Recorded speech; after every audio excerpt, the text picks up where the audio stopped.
Shalom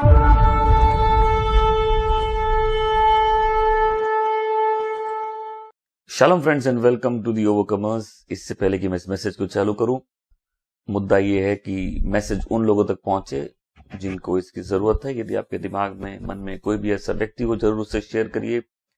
इस message को like करिए। आशा करता हूं आपने चैनल ऑलरेडी सब्सक्राइब किया है, नहीं किया है तो कर लीजिए। कमेंट सेक्शन में जरूर अपने कमेंट दीजिए और बताइए कि ये मैसेज आपको कैसे ब्लेस किया। आइए, आज का मैसेज का नाम है अजनबी।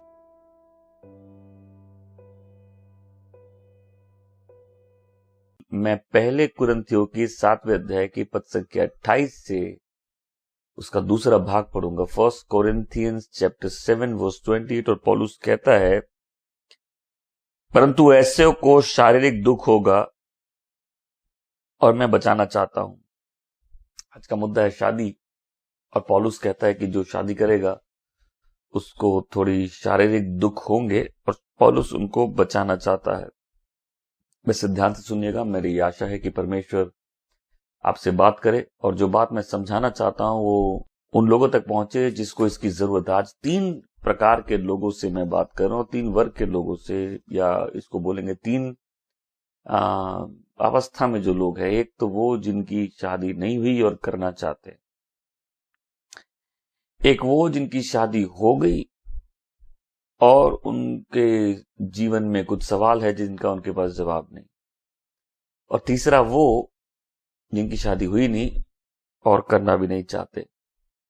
पहले कुरिन्थियों 7वें अध्याय के पद संख्या 28 मैंने पढ़ी। उसमें कहता है कि परंतु ऐसों को शारीरिक दुख होगा और मैं बचाना चाहता हूं। एक अच्छी शादी एक ब्लेसिंग है। एक अच्छी शादी एक ब्लेसिंग है क्योंकि 2 एक से बेहतर हैं। यदि कोई ऐसी कंपनी हो, कोई ऐसा व्यक्ति हो आपके जीवन में जो आपसे प्यार करता है, जो परमेश्वर की योजना में एक मन है आपके साथ, तो फिर 2 जन जो कर सकते हैं वो 1 जन से बहुत ज्यादा होगा। वचन ये भी कहता है कि एक अच्छी पत्नी यहोवा की ओर से एक भेंट है, एक गिफ्ट है, एक फेवर है, कि जिसको एक अच्छी पत्नी मिलती है परमेश्वर उसको फेवर कर रहे हैं। बहुत से लोग बोलेंगे ये फेवर तो मेरे जीवन में दिख नहीं रहा। प्लीज आप इस मैसेज को ध्यान से सुनिएगा। कुछ लोगों की शादी, और मैं कुछ बोलता हूं तो ये एग्जाम्पल थोड़े कम है, बट कुछ लोगों की शादी उनकी लाइफ के लिए सबसे बड़ी ब्लेसिंग है। कुछ लोग अपनी शादी में जो सुख और आनंद अनुभव करते हैं वो उनको स्वर्ग का सुख, या मैं बोलता अच्छी शादी स्वर्ग क्या होता है वो दिखा देती है, और बुरी शादी नर्क क्या हो सकता है वो दिखा देती। तो कुछ लोगों के अनुभव ऐसे हैं कि उनकी मैरिज सही में एक ब्लेसिंग है। 2 एक से बेहतर है। 2 लोग एक मन, और वचन कहता है कि 2 एक साथ कैसे चलेंगे जब तक एग्री नहीं करते, जब तक एक मन ना हो, जब तक 2 जन एक ही बात में हाँ ना बोल सके। आज मुद्दा बहुत इंपॉर्टेंट है। मैं चाहता हूं कि लोग ध्यान से सुने। परमेश्वर उससे बात करता है जो सुनना चाहता है। आप में से बहुत से लोग हैं जिन्होंने शादी नहीं की और आप करना चाहते हैं, और आज इस मैसेज को एक वार्निंग की तरह लीजिए। आप में से बहुत से लोग हैं जिन्होंने अपने मन से शादी कर ली बिना परमेश्वर से पूछे या बिना परमेश्वर की इच्छा के अनुसार। आप लाइफ में स्ट्रगल कर रहे हैं, आज इस मैसेज को सुनिए। और आप में से बहुत से लोग हैं शादी नहीं करना चाहते। कई बार 1-2 से बेहतर रहता है। तो कुछ लोगों की शादी एक्सीलेंट है, बट बहुत से लोगों की शादी उनकी लाइफ का सबसे बड़ा क्रॉस है। बहुत से लोगों की शादी उनकी लाइफ की सबसे बड़ी डिफिकल्टी है। बहुत से लोगों की शादी उनके लिए daily struggling, daily breaking, daily suffering है। बहुत से लोगों की शादी उनके लिए एक ऐसी मिस्ट्री है जिनको वो सॉल्व नहीं कर सकते। बहुत से लोगों की शादी टोटल डिसएग्रीमेंट है। बहुत से घर, एक घर में 2 घर हो चुके हैं। बहुत से लोग एक दूसरे का चेहरा नहीं देख सकते। बहुत से लोगों की शादी उनके जीवन का शायद सबसे बड़ा संघर्ष है। आज अगर आप वो व्यक्ति हैं जो शादी करना चाहते हैं, पहली बात बता दूं, ये बहुत दुख की बात होती है जब एक व्यक्ति, एक आदमी शादी करता है बिना अपने आप को जाने। एक व्यक्ति जब बिना अपने आप को परमेश्वर में पहचाने, उसके जीवन की योजना क्या है ये बिना जाने जब शादी करता है, ये अपने आप में एक बहुत बड़ी ट्रेजेडी है।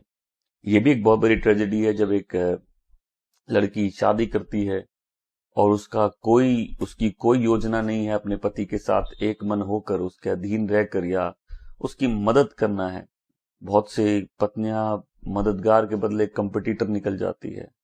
बहुत से आदमी जीवन भर अपने आप को पहचान नहीं सकते, और फिर क्या होता है, आपको जरूर प्यार अंधा कर देगा, लेकिन शादी आपकी आंखें खोल देगा।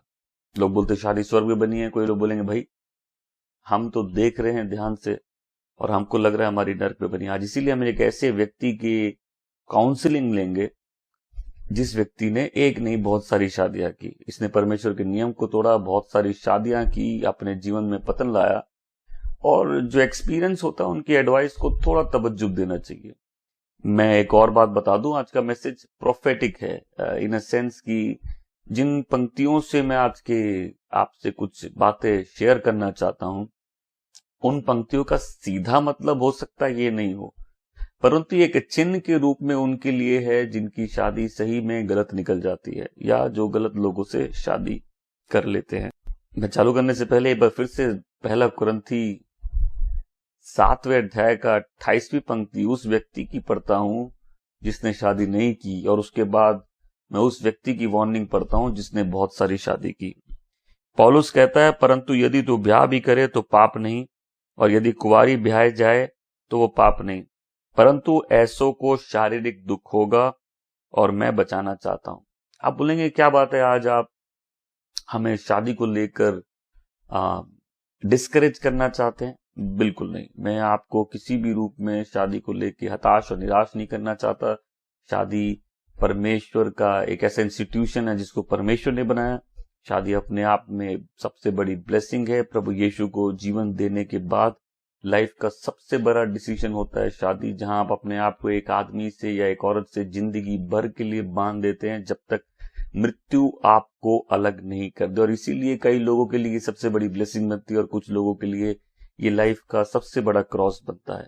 कई बार मसीह जीवन में हम ऐसा दिखाना चाहते हैं कि कोई संकट है ही नहीं, सब कुछ बहुत बढ़िया है, और हम चीजों को वैसे नहीं बोलते जैसा है। यदि लाइफ में आंसर चाहिए तो क्वेश्चन सही होना होगा। यदि डायरेक्शन सही चाहिए तो चीजें जैसी है उनको वैसा ही बोल के उनको वैसे ही एड्रेस करना जरूरी है। कई लोग जब शादी कर लेते हैं उसके बाद उनको मालूम चलता है उन्होंने एक ऐसे व्यक्ति से शादी कर ली जिनको शायद वो जानते ही नहीं थे। मतलब उस व्यक्ति का असली व्यक्तित्व, उस व्यक्ति की असली चाहते, उस व्यक्ति का असली जो चेहरा है वो शादी के बाद नजर आता। मैं इसलिए कहता हूं प्यार अंधा होता है, शादी सबकी आंख खोल देता है।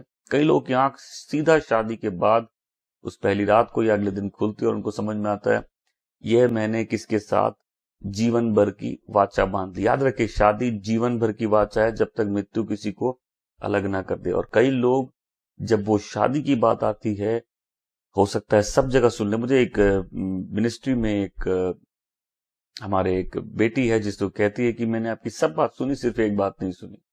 और वो एक बात थी कि शादी जब आई तो ऐसे व्यक्ति से शादी कर ली जिसका कभी इरादा भी नहीं था परमेश्वर के पीछे चलने का, और उसका रिजल्ट है लाइफ लॉन्ग सफरिंग, उसका रिजल्ट है लाइफ लॉन्ग ब्रोकन होम, उसका रिजल्ट है लाइफ लॉन्ग डिवाइडेड होम्स, उसका रिजल्ट है ऐसे व्यक्ति के साथ रहना, दो व्यक्ति जो एक साथ रह रहे और एक दूसरे के साथ कभी एग्री नहीं कर सकते। उसका रिजल्ट है लाइट और डार्कनेस जो कभी एग्री नहीं कर सकते, लाइट और डार्कनेस जो एक साथ नहीं चल सकते, लाइट और डार्कनेस जिनका कोई मेल नहीं है।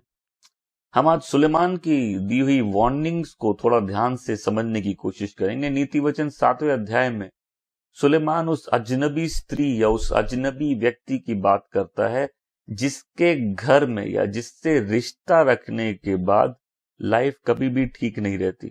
और मैं आज के मैसेज का नाम अजनबी है। मैं आपको ये समझाना चाहता हूं कि आज ये मैसेज जो प्रोफेटिक मैसेज है इसको थोड़ा ध्यान से समझिएगा कि कई बार हम ऐसे लोगों से अपने आप को जीवन के भर के लिए बांध देते हैं जिनके साथ हम कभी एग्रीमेंट लाइफ में देखते नहीं। मैंने बहुत से घरों में आपके जो हस्बैंड या वाइफ होते हैं वो कभी व्यभिचार नहीं करेंगे, लेकिन जिंदगी भर के लिए मन बना लेंगे कि हमको एक मन नहीं होना। और बाइबल में साफ लिखा है, 2 जन कैसे चल सकते हैं जब तक वो एग्री ना करे। 2 जन एक साथ कैसे चल सकते हैं जब तक वो एग्री ना करे।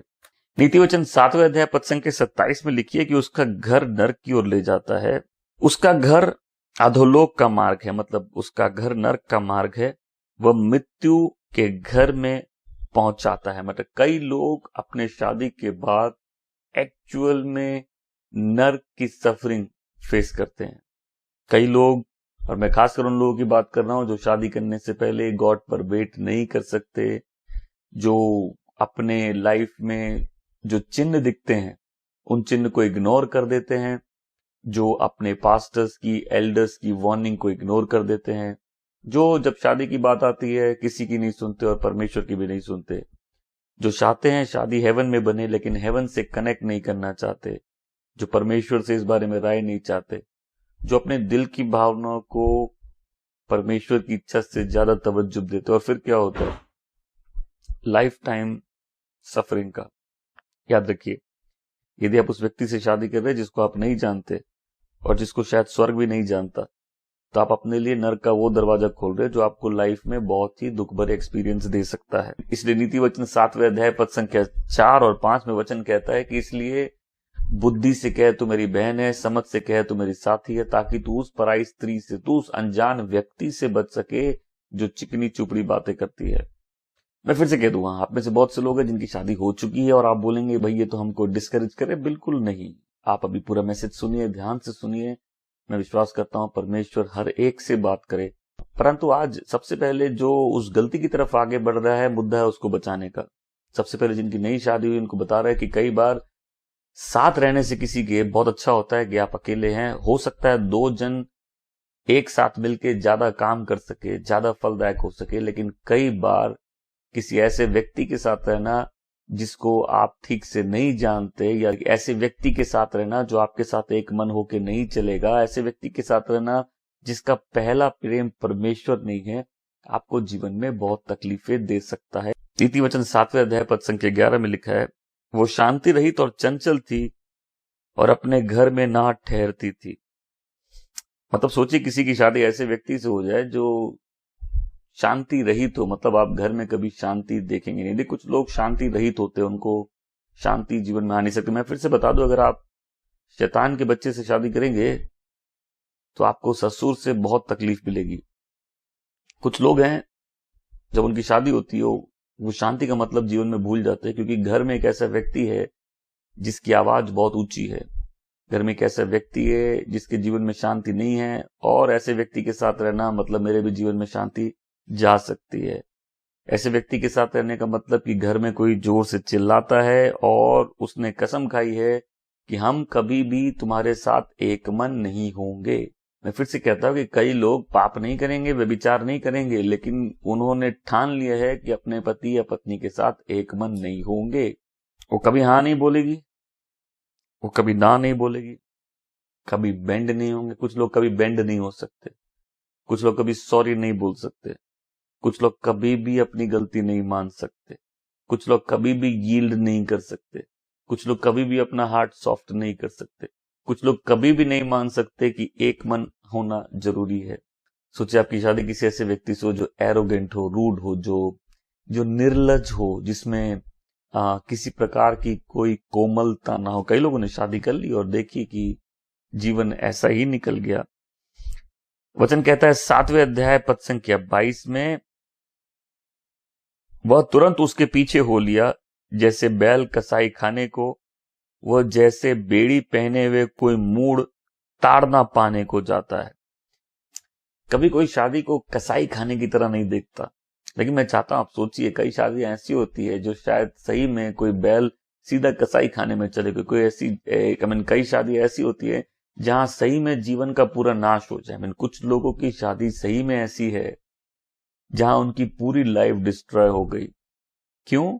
क्योंकि एक ऐसे व्यक्ति से शादी कर लिया जिसको नहीं जानते थे और उसकी असलियत बाद में मालूम चली। इसलिए जो व्यक्ति चाहता है कि स्वर्ग में उसका जोड़ा बने, उसको बहुत जरूरत है कि वो स्वर्ग से कनेक्टेड होकर प्रार्थना करे, ताकि उसकी लाइफ में वो लाइफ पार्टनर है जो उसकी लाइफ के लिए ब्लेसिंग बने, ताकि 2 लोग एक मन होके परमेश्वर की आराधना करे।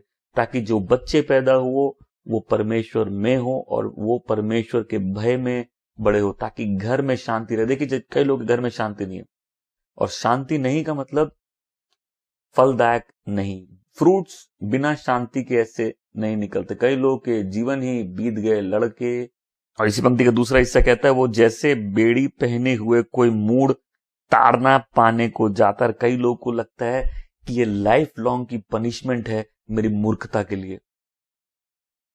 इसलिए मैं बोल रहा हूं, यदि आप वो व्यक्ति हैं जो शादी करना चाहता है, ये पहला वर्ग है मैं जिससे बात कर रहा हूं, यदि आप वो व्यक्ति है जो शादी करना चाहता है और आप सिर्फ प्यार में अंधे हो गए, आप परमेश्वर की सुनना नहीं चाहते, परमेश्वर के लोगों की सुनना नहीं चाहते, परमेश्वर के वचन की वार्निंग्स को आप इग्नोर कर रहे हैं, अपने पास्टर्स की आप नहीं सुनना चाहते, कई बार हो सकता है अपने घर वाले या शुभ चिंतकों की नहीं सुनना चाहते, आप उस व्यक्ति के समान है जिसको इस बात की ऐसी पनिशमेंट मिलेगी कि उसको लगा कि ये लाइफ लॉन्ग पनिशमेंट है। कई लोगों की शादी हो गई और मालूम चला कि घर में हेडमिस्ट्रेस है, घर में शांति, मतलब हमको खुश रहने का अधिकार नहीं है, घर में अच्छा माहौल नहीं मिल सकता।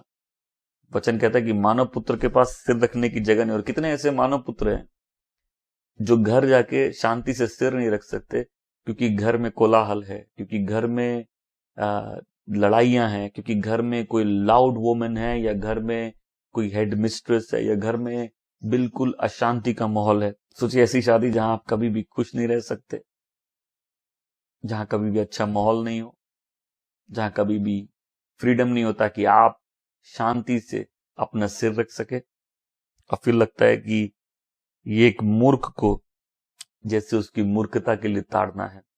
नीति वचन 7वें अध्याय पद संख्या 26 में लिखा है, क्योंकि बहुत से लोग उसके द्वार पे मारे पड़े हैं, उसके घात किए हुए की एक बड़ी संख्या होगी। मतलब बहुत से स्ट्रॉन्ग मैन, बहुत से लोग जो अपनी लाइफ में गॉड का पर्पस और वो डेस्टिनी को कैरी करके चल रहे थे, बहुत से ऐसे लोग जिनके लिए परमेश्वर के पास एक योजना थी, बहुत से लोग जिनके अंदर बहुत कुछ था जिसको परमेश्वर इस्तेमाल कर सकते थे, उनकी लाइफ डिस्ट्रॉयड हो जाती है ऐसी मैरिज में।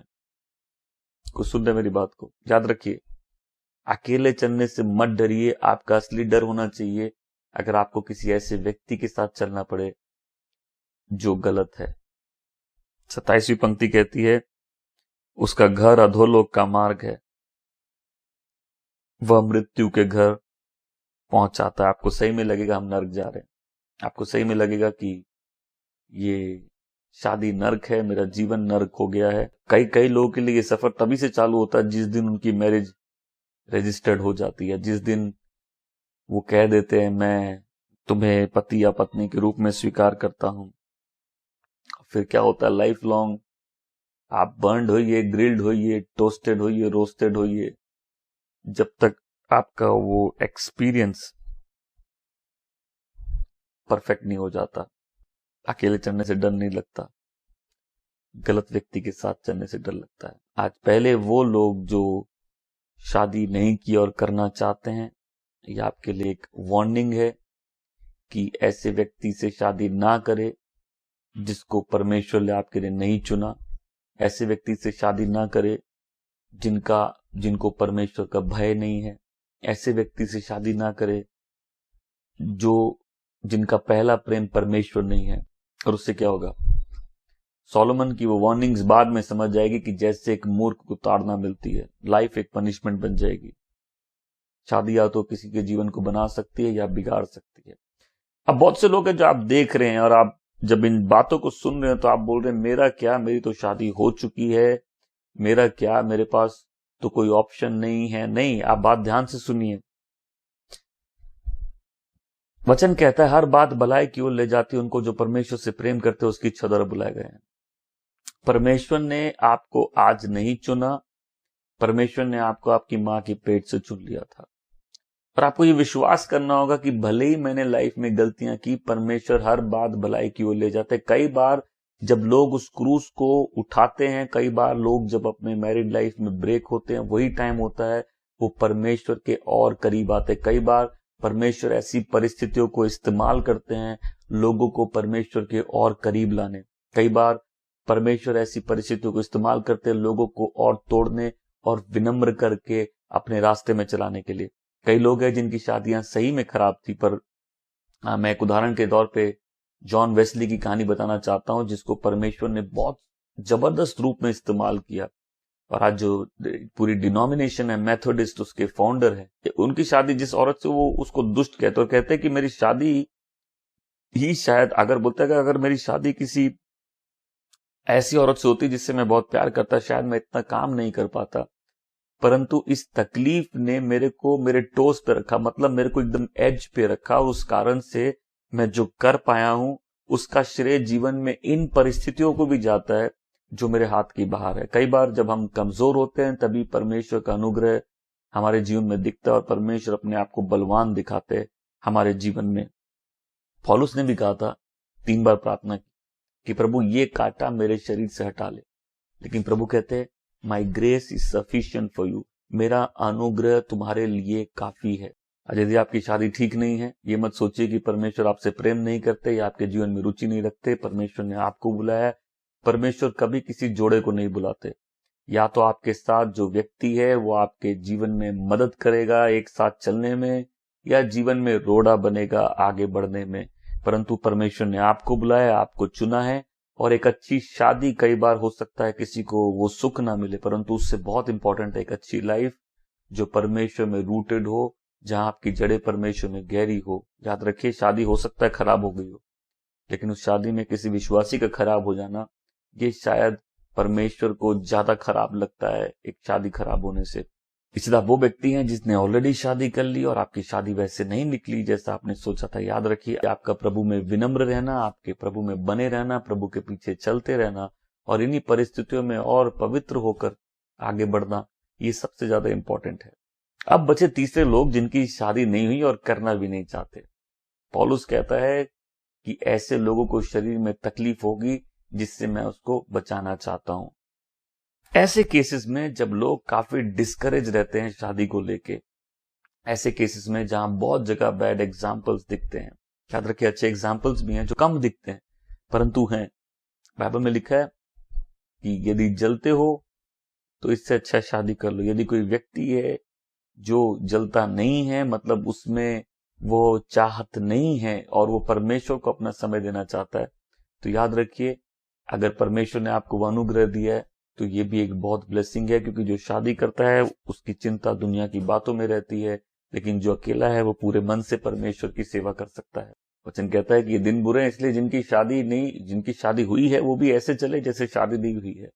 तो कितनी आशीष उस व्यक्ति के लिए भी है जिसने शादी नहीं की। याद रखिए, परमेश्वर ने इंसान के लिए शादी बनाई है। शादी के लिए खाली इंसान को नहीं बनाया, अपने लिए बनाया। और किसी भी परिस्थिति में किसी विश्वासी का परमेश्वर में एक अच्छा जीवन, एक फलदायक जीवन, अपने भाग्य को पूरा करना, परमेश्वर की योजना को पूरा करना, ये सबसे ज्यादा इंपॉर्टेंट रहता है।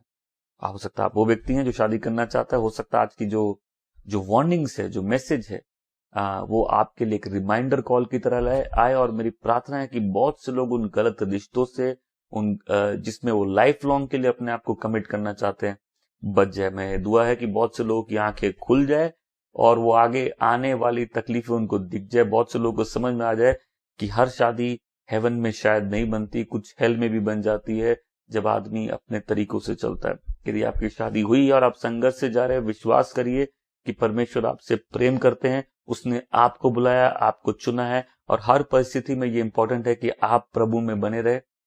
इसीलिए अपने क्रूस को उठाए, परमेश्वर के पीछे चले, प्रभु यीशु के पीछे चले, उसका अनुसरण करे और इन सारी परिस्थितियों में विश्वास करे कि परमेश्वर हर बात के लिए भलाई की ओर ले जाता है उनके लिए जो परमेश्वर से प्रेम करते हैं और उसकी इच्छा द्वारा बुलाए गए।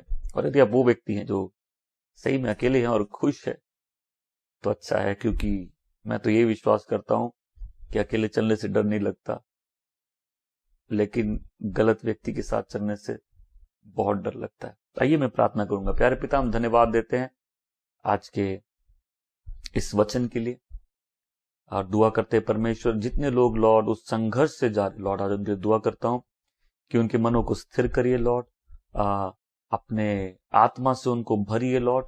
और मैं विश्वास करता हूं लॉर्ड कि किसी भी परिस्थिति में आपके लोग गिरे नहीं लॉर्ड, परंतु अंत तक वो जय पाए।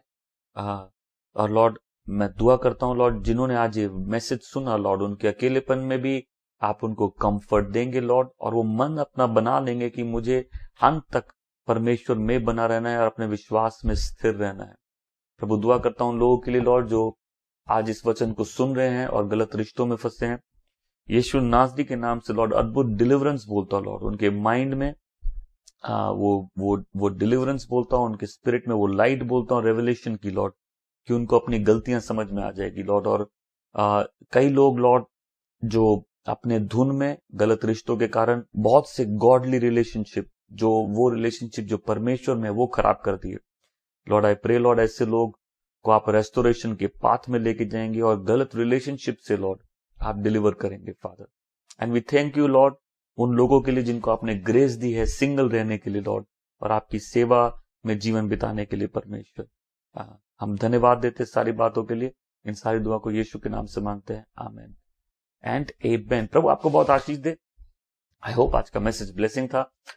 कमेंट सेक्शन में जरूर बताइए आप कहां से देख रहे हैं, आपका नाम क्या है और कैसे ये मैसेज आपको ब्लेस किया। स्क्रीन पे लिखे इस नंबर पर आप हमें कॉल सकते हैं किसी भी प्रेयर रिक्वेस्ट के लिए।